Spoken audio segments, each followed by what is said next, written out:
are now listening and watching, hopefully, to Circle of Debate. Because no matter where the time is told, in the end, everybody pays the toll. We're here with Killer Kross here at PCW. You're about to face Toll Leone tonight, one-on-one.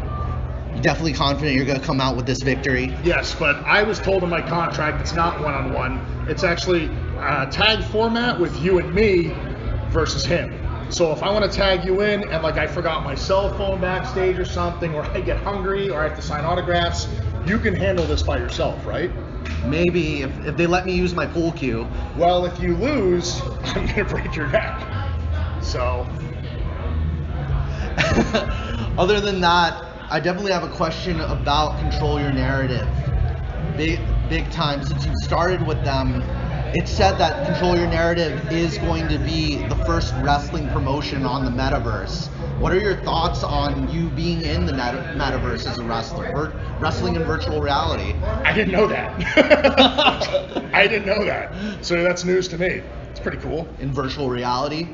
Yes. Will you be excited to be in virtual reality wrestling? Lindsay's got a nice butt. He just showed it to me off camera. Sorry. He came in and he did it. You're getting raw. That's too hot. So hot that sounds pretty crazy. I didn't know that.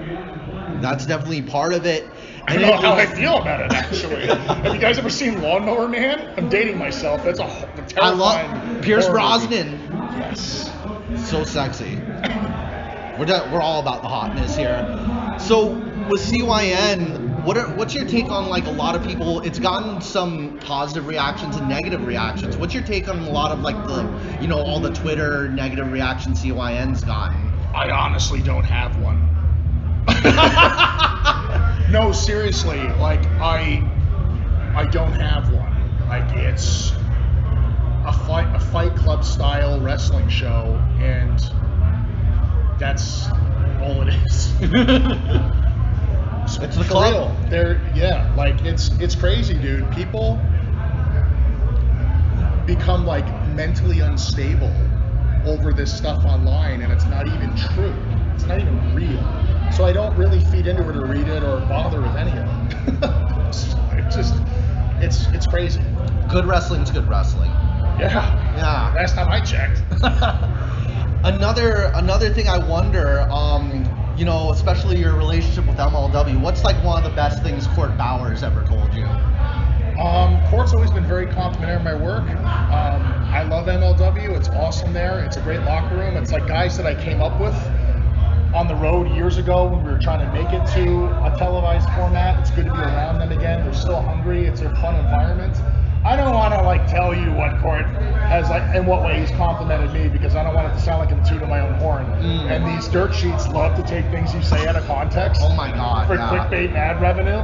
You know what I mean? And that will happen with this for sure. No, that's not us. We don't do that. No, you won't. But some guy who really needs to keep his job on some website who's a pseudo-journalist, or he'll be like, and then no one will watch this interview, and they'll be like, oh, did you hear he said this? Where'd you see that? Well, I read it in a headline. They type it out differently. Yeah. They add words in. Listen, we need to get the world on decaf and give the rest of the caffeine to me. I do well on caffeine. But Court's always been very complimentary. He's a joy to work with. With recent news, I'm not sure if you know about this. Freddie Prinze Jr. has a wrestling promotion up and coming. Have you given any thoughts to that? Getting involved with them? I'm giving it thoughts now. Another person. What's some of the best advice Triple H has given you from your NXT days? Every single time I ever say anything positive about Triple H, like, he's just trying to go back to WWE. Like, you can't even compliment or say something nice about somebody without them thinking you're attempting to, I have a million things that I can tell you that Hunter said to me that was really complimentary. Honestly, the thing that just meant the most to me was how invested he was in each and every one of us that he worked with. And it wasn't really anything specifically that he said. It was just his attention to helping us all improve. And it was genuine. You know what I mean?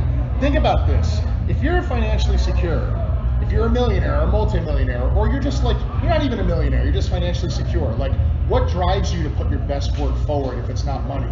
you have to really love this. And that guy loved helping people. And that's the truth, whether people want to believe that or not. He's a That is the sweetheart. truth. I don't know if he's a sweetheart. He hits people with sledgehammers. He smashed Shawn Michaels' face through a passenger car window and then laughed when Shawn found out about it while chewing gum. So I don't know if he's a sweetheart, but, you know, A little sweet and sour. something like that. Sweetened with a little sour. I think another here's a little bit of a surprise one. What's a favorite Jesse Ventura quote? Since I saw your Jesse Ventura impersonation. I ain't got time to bleed. That's the one. He's dug in like an Alabama tick. Yeah, that's a good one. He just doesn't have time for that. He's fucking busy. He starts bleeding, stop it. Immediately, blood stops. Sorry. He's one of my heroes personally. Ivan, you had a question. Well, what so far in your career, what has been by far your defining moment? Working Shane Haste on darts that no one ever saw that were so much fun in Florida. Honestly, my defining moment, having an opportunity to work on a global stage in the darkest part of the human history that we've lived through right now, being able to take people away from some really bad shit and entertain them for just, an hour or something, legit. Like, we're joking, but I'm being very serious about this. Being able to create some sort of relief for people was like my proudest thing, for sure. And just to tell you, like, even with or off camera, we thank you for what you've done for us, because you've done a lot of things for us. We have been big supporting fans of yours since day one, since Bush Underground days, to overall everywhere I've seen you. So keep on killing it, and are we going to see the future PCW World Champions? That's the plan, and thank you for saying that. And listen, no matter what anybody says or tells you, I'm as awful as everyone says I am on social media. I'm the Antichrist. I'm a real bad guy. I'm crazy. I'm a You're the judge, the jury, and the execution. No, man, I'm a conspiracy theorist. All right? I'm crazy. Like our hero Jesse Ventura. Yes. That's what we love about. Conspiracy theories. Conspiracy theories. I'm not even here. I'm a hologram. This isn't The real. metaverse. You call yourself a patriot? Yes. Yes. Believe everything you read and don't watch or listen to anything. Trust me, you'll be better off that way. All right, one last surprise question. So, what is your favorite song to sing at karaoke? Oh shit. Honestly, it's Ace of Spades by Motorhead. Yeah. No. I saw the Metallica shirt earlier, Yes. so Big metal head, dude. I had Metallica on a vignette in NXT, and it was the one tick tick tick tock.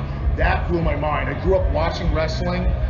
When I was little, I'd have like my action figures, and I'd put like a Metallica album on and have them play and shit. I was from the toy era. We didn't have all those fucking social media games and shit, which I am also addicted to as well. But dude, coming out and wrestling and having like my body of work in a highlight package of Metallica was awesome. I'm a huge Metallica fan.